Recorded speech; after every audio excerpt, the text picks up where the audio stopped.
Hey, Jerry, can you hear me? Could you do me a favor?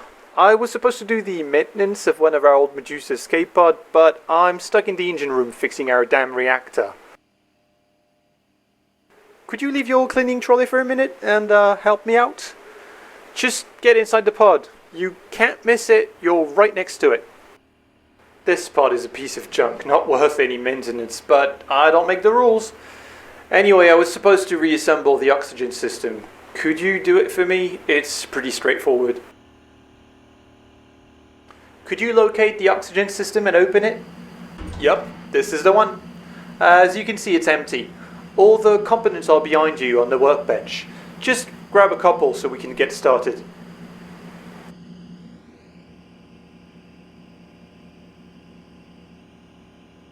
Just put all the components back inside the oxygen system. You can't get it wrong. They all only fit in their respective spots. I'll be right back.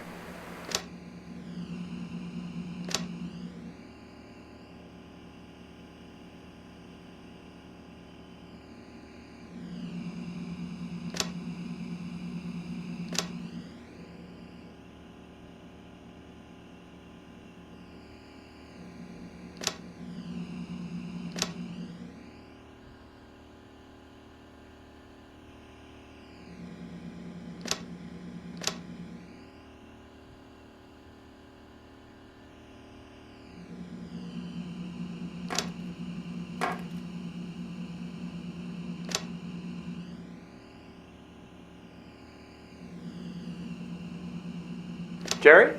You should be done by now. Just turn the oxygen system on using the on-off switch. Well done. Now we just need to check if everything is working properly.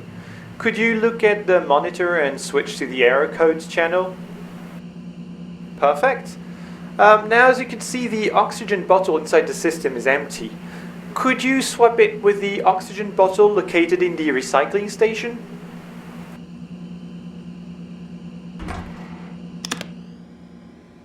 That's the one.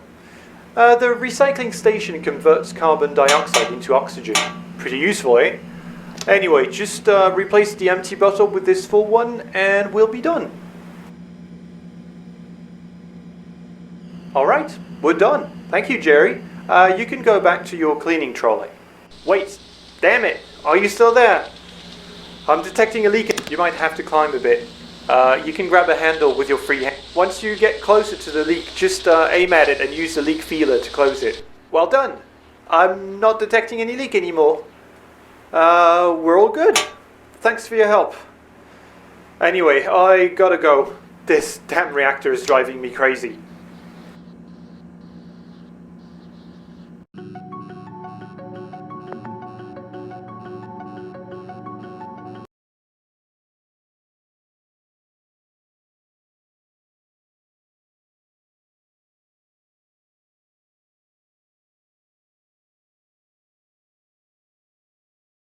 Jerry? Can you hear me? Sorry to bother you again, but I'm stuck in the ship's engine room, and I still don't have time to take care of that damn Medusa escape pod. You're gonna have to get inside the pod again. We're going to check to see if the life support systems of the pod are working properly. I'm gonna need you to turn them on one by one so we can check their values on their monitor. First, let's make sure that we have what we need to breathe properly, alright? I need you to find the oxygen system and to turn it on. You can't miss it. It's the top drawer with oxygen system written on it. So on Earth, at sea level, the atmospheric pressure is 1 bar and the oxygen level is around 20%. That's our target. As you can see, we're all good here and the value is green. But if the value turns red and drops below 16%, you'll find yourself in hypoxia. It's not a good thing, as you can imagine. The opposite is also true. Too much oxygen can also be deadly, so always keep an eye on these values. So, the pump inside the oxygen system diffuses the oxygen. Below the oxygen system, you'll find the carbon dioxide scrubber, used to get rid of the excess of CO2. I need you to turn it on as well. Good. You have to be aware that too much CO2 in the air is just as deadly as not having enough oxygen. Your body breathes O2 in and exhales CO2. The value should never rise above 6% at 1 bar. Now let's check the pressure generator just below the CO2 scrubber. Turn it on.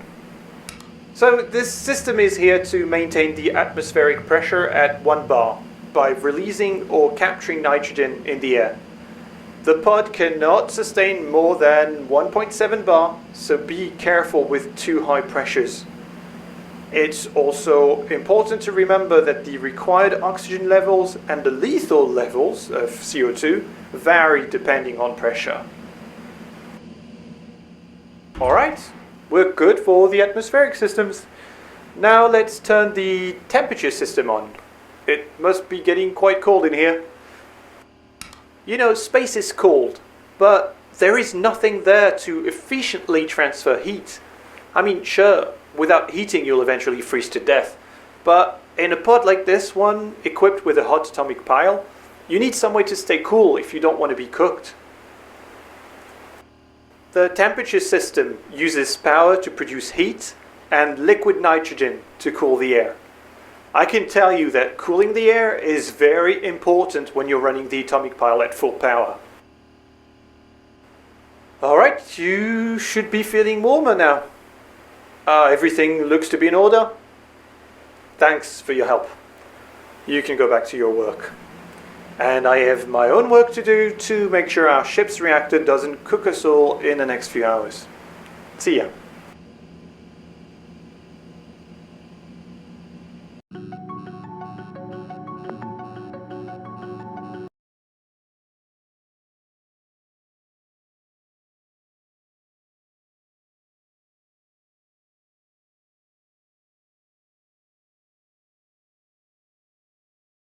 Hey Jerry, it's me again. I need your help with the pod. So I was installing a new atomic pile inside the pod, and guess what? I had to go back to the engine room of our ship because the reactor is acting up again. So could you get inside the pod? So I'm going to cut the external power connection so we can test the new atomic pile.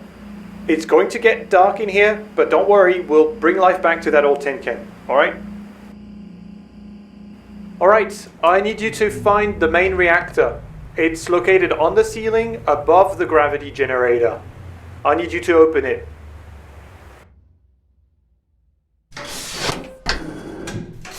Yep, you got it. Now just turn it on, alright? Perfect. You shouldn't see much of a difference right away. It takes a moment for the atomic pile to warm up. The hotter it gets, the more power it produces.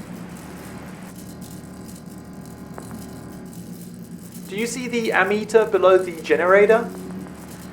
So the red needle indicates the energy produced by the pile, and the blue one indicates how much energy the active systems need to function. As you can see, it's above the red one. It means that the pile is currently not warm enough to produce all the required energy. Now, I'm going to remotely lock the pile temperature for some tests, but in normal circumstances, it's the processor plugged into the main generator that controls this temperature to provide the required amount of power. I guess I don't need to tell you what happens when it breaks down, huh? See? The pile temperature is stabilized and the needle is not moving anymore.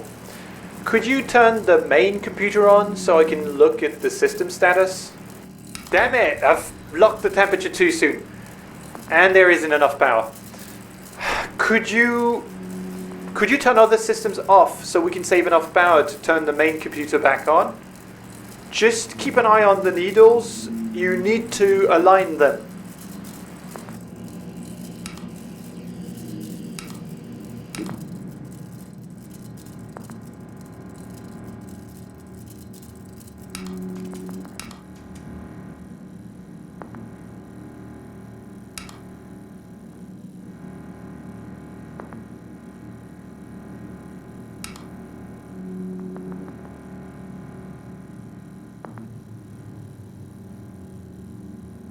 Perfect. I'm getting the data. Thank you. Oh, If you ever have to operate an atomic pile, keep in mind that it's slow, capricious, and that it can get very, very hot. So always make sure to protect your systems with a fuse and a transformer in case of overload. Anyway, it seems the new atomic pile is working fine, so that's it for me, and you can get back to your cleaning.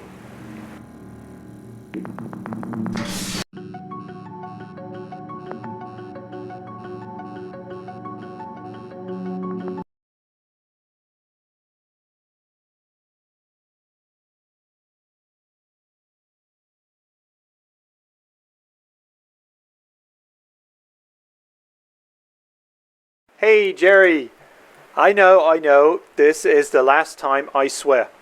Just get back inside the pod. There is a problem with the oxygen system you reassembled earlier. I'm not saying it's your fault, but thanks again, man. You have no idea how much work it is to keep this escape pod in working order. Honestly, I would rather die than have to escape in this thing, even after a bunch of repairs. Anyway, the oxygen system has a problem and I need you to check the error codes channel on its monitor. Perfect. You should have the error list in front of you. The main computer usually translates the codes, but I had to take it offline for a while. I need you to find the pod operation manual. Everything you need to know about the pod is in it, including the error codes. So unfortunately I can't really help you from here, so I'll let you browse the manual to find what the error codes mean.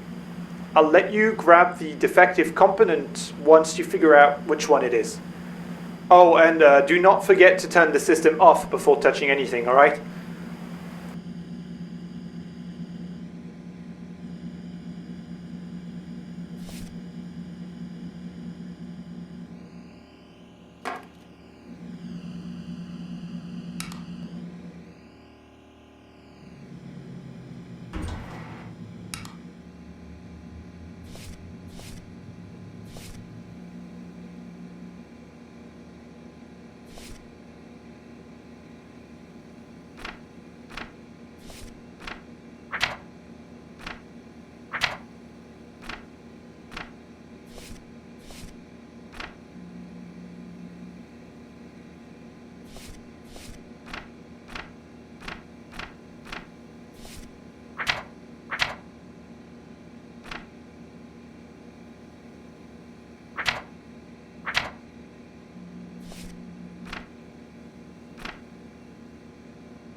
Yeah, I had a feeling this transformer wasn't working properly.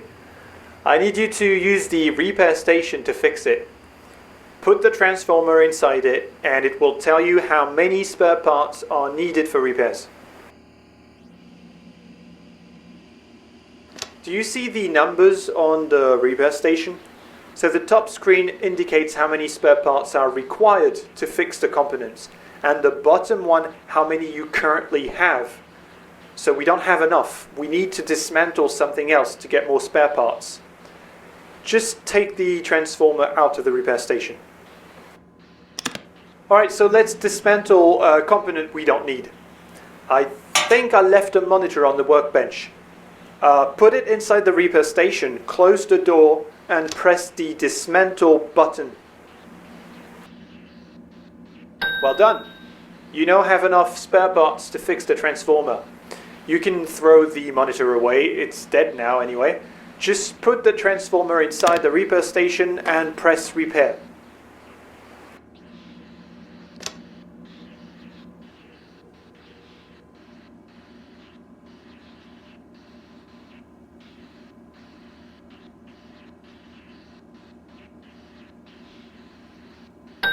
You can now put the transformer back inside the oxygen system. Make sure it's turned off first, alright? Once you're done, you can turn it back on. Well done. You're really doing me a favor, so thank you. You can get back to your cleaning trolley, and I'm going to get back to work because this damn reactor is driving me mad.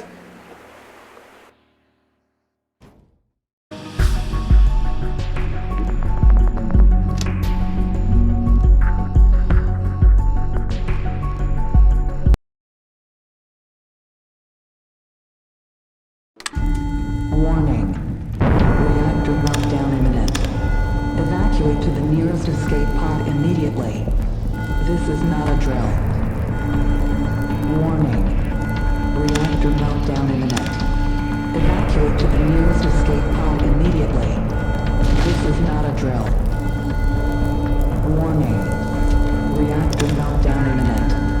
Evacuate to the nearest escape pod immediately. This is not a drill. Warning. Reactor meltdown imminent.